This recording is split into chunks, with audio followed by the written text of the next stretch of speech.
Hi, this is Miss Mary, Storytime Programmer with the Faulkner County Public Library in Conway, Arkansas, and today we are going to read chapters 7 and 8 of Escape from Mr. Lemoncello's Library.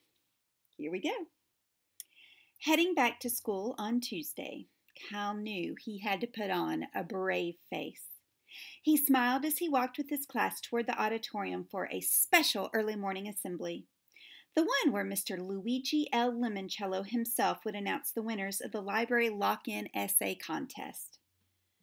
"I hope he picked yours," Cal whispered to Akemi. "Thanks, I do too, but the lock-in won't be as much fun without you." "Well, when it's over and the library is officially open, you can take me on a tour." "That's exactly what I'm going to do, if I win." "If you don't, I'm sending a flaming squirrel after Mrs. Cameron." For this assembly, the 7th graders, most of whom were 12 years old, were told to sit in the front rows close to the stage. That made Kyle feel a little better. At least he'd get a chance to see Mr. Lemoncello up close and personal. But his hero wasn't even on stage. Just the principal, the school librarian, Mrs. Youngins, and a red-headed woman in high-heeled shoes who Kyle didn't recognize. She sat up straight like someone had slipped a yardstick down the back of her bright red business suit. Her glasses were bright red, too. "That's Dr. Yanina Zinchenko," gushed Miguel Fernandez, who was sitting on Kyle's right. "Who's she?" asked Akemi, seated to Kyle's left. "Just the most famous librarian in the whole wide world." "All right, boys and girls," said the principal at the podium. "Settle down, quiet please. It is my great honor to introduce the head librarian for the new Alexandriaville Public Library, Dr. Yanina Zinchenko." Everybody clapped. The tall lady in the red outfit strode to the microphone. "Good morning." Her voice was breathy with just a hint of a Russian accent. 12 years ago, this town lost its one and only public library when it was torn down to make room for an elevated parking garage. Excuse me. Back then, many said the internet had rendered the old-fashioned library obsolete, that a new parking garage would attract shoppers to the boutiques and dress shops near the old bank building. But the library's demolition also meant that those of you who are now 12 years old have lived your entire lives without a public library.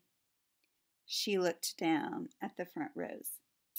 This is why, to kick off our summer reading program, 12 12-year-olds will be selected to be the very first to explore the wonders waiting inside Mr. Lemoncello's extraordinary new library.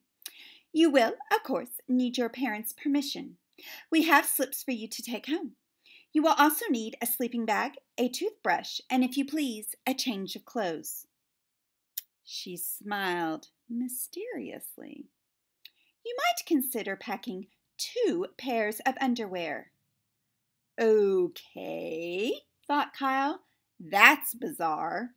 Did the librarian really think 7th graders weren't toilet trained? There will be movies, fun, food, games, and prizes. Also, each of our 12 winners will receive a $500 gift card, good toward the purchase of Lemoncello games and gizmos. Oh man, $500 worth of free games and gear. Kyle sank a little lower in his seat.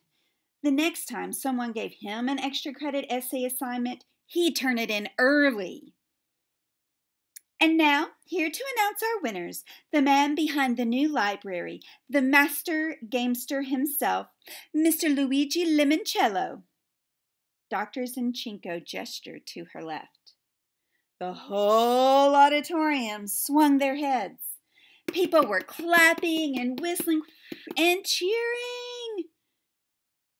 But nobody came on stage. The applause petered out. And then, on the opposite side of the stage, Kyle heard a very peculiar sound. It was a cross between a burp and the squeak from a squeeze toy. Okay, That's the end of chapter 6. Yeah, so they're going to find out who won the essays, and they're getting to sit up in the front row. Kyle and his friends now know who Dr. Zinchenko is, and they get to sit in the front row. So were you worried that Mr. Lemoncello wasn't going to come out there at the end? Because I was a little bit, but he did. I think he's going to. I mean, it's got to be Mr. Lemoncello making that sound that sounds like a burp and a squeak at the same time, right? Yeah. All right. Here comes chapter 8. Are you ready? Over on the side of the stage, a shoe that looked like a peeled open banana appeared from behind a curtain. When it landed, the shoe burp squeaked. As a second banana shoe burp squeaked onto the floor, Cal looked up, and there he was, Mr. Lemoncello. He had loose and floppy limbs and was dressed in a three-piece black suit with a bright red tie. His black, broad-brimmed hat was cocked at a crooked angle atop his curly white hair. Kyle was so close he could see a sly twinkle sparkling in Mr. Lemoncello's coal black eyes. Treading very carefully, Mr. Lemoncello walked toward the podium. The burp squeaks in his shoes seemed to change pitch depending on how hard he landed on his heels. He added a couple of little jig steps, a quick hop, and a stutter step skip, and yes, his shoes were squeaking out a song. Pop goes the weasel. On the pop, Mr. Lemoncello popped behind the podium.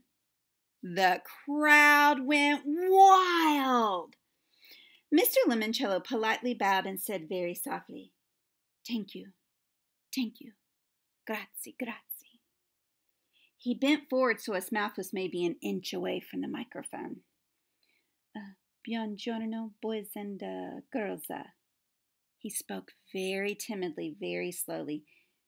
This is how my mama and my papa teach me to speak the English. He wiggled his ears, straightened his back. But then, he said in a crisp, clear voice, I went to the Alexandriaville Public Library, where a wonderful librarian named Mrs. Gail Tobin helped me learn how to speak like this. If two witches were watching two watches, which witch would watch which watch? I can also speak while upside down and underwater, but not today because I just had the suit dry cleaned and do not want to get it wet. Mr. Lemoncello bounced across the stage like a happy grasshopper. Now then, children, if I may call you that, which I must because I have not yet memorized all your names, even though I am working on it. What do you think is the most amazing, incredible thing you'll find inside your wondrous new library? Besides, of course, all the knowledge you need to do anything and everything you ever want or need to do? No one said anything. They were too mesmerized by Mr. Lemoncello's rat-a-tat words. Would it be A, robots silently whizzing their way through the library, restocking the shelves? B, the electronic learning center with 3 dozen plasma screen TVs all connected to flight simulators and educational video games? Or C, the Wonder Dome, lined with 10 giant video screens. It can make the whole building feel like a rocket ship blasting off into outer space. The game room, someone shouted. The robots! The video dome! Mr. Lemoncello raced back to the podium and made a buzzing noise into the microphone. Sorry, the correct answer is, and not just because of Winn-Dixie, D, all of the above. The crowd went wild. Mr. Lemoncello whirled around to face his head librarian. Dr. Zinchenko, will you kindly help me pass out our first 12 library cards? It was time to announce the essay contest winners. Dr. Zinchenko placed a stack of 12 shiny cards on the podium in front of Mr. Lemoncello. Please, he said, as I call your name, come join me on stage. Miguel Fernandez. Yes! Miguel jumped up out of his seat. Akimi Hughes. Woohoo! Kyle was thrilled to see his two friends be the first ones called to the stage. Andrew Peckelman, Bridget Wadge, Sierra Russell, Yasmin Smith-Snyder. Yasmin squealed when her name was called. Sean Keegan, Haley Daly, Rose Vermette, and Kayla Corson. 10 kids, all the same age as Kyle, were up on stage with his idol, Mr. Lemoncello. He was not. Only 2 more chances. As if reading his mind, Mr. Lemoncello said, "Only 2 more," and tapped a pair of library cards on the podium. Charles Chiltington. Gosh, really? He dashed up to the podium and started pumping Mr. Lemoncello's hand. "Thank you, sir. This is such an honor, truly, I mean that." "Thank you, Charles. May I have my hand back? I need it to flip over this final card." "Of course, sir. But I cannot wait to spend the night in your library, or as I like to call it, your Athenaeum, because, as I said in my essay, when you open a book, you open your mind." Finally, Charles the Brown-Noser let go of Mr. Lemoncello's hand and went up to line up with the other winners. "And last but not least," said Mr. Lemoncello, "Kyle Keeley." Kyle could not believe his ears. He thought he was dreaming. But then Akimi started to waving at him to come on up. Dazed, Kyle made his way up the steps to join the others on stage. Mr. Lemoncello handed Kyle a library card. His name and the number 12 were printed on the front. 2 book covers, "I Love You, Stinky Face," and "The Napping House," were on the back. Let's all pose for a picture, please," said the principal. When everybody moved into position for the photographer, Kyle found himself standing right next to Mr. Lemoncello. He swallowed hard. "I'm a big fan, sir," he said, his voice kind of shaky. "Oh, why, thank you. And remind me, you are?" I'm Kyle, sir. Kyle Keeley." "Ah, yes, the boy who proved what I've always known to be true. The game is never over till it's over." Bing! And that's the end of chapter 8. Oh, wow. So, were you surprised or not surprised that Kyle was one of the winners? Yeah. And Mr. Lemoncello, whoa, he coming out and speaking so quietly with a really strong accent, and then just coming out fast, and then he started speaking more clearly and crisply and confidently and very quickly. That was kind of a surprise to me. I don't think I was as surprised about the shoes making the song "Pop Goes the Weasel" after he had driven up in a boot car.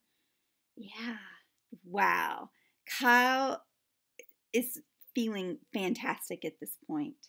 Pretty interesting. So he gets to go to the lock-in. Do you think the next chapter is going to start with him at the library, or is he going to go home and maybe the writer will have him talking to his family? I don't know. We'll find out tomorrow when we read chapters 9 and 10. Thank you, and I'll see you next time. Bye-bye.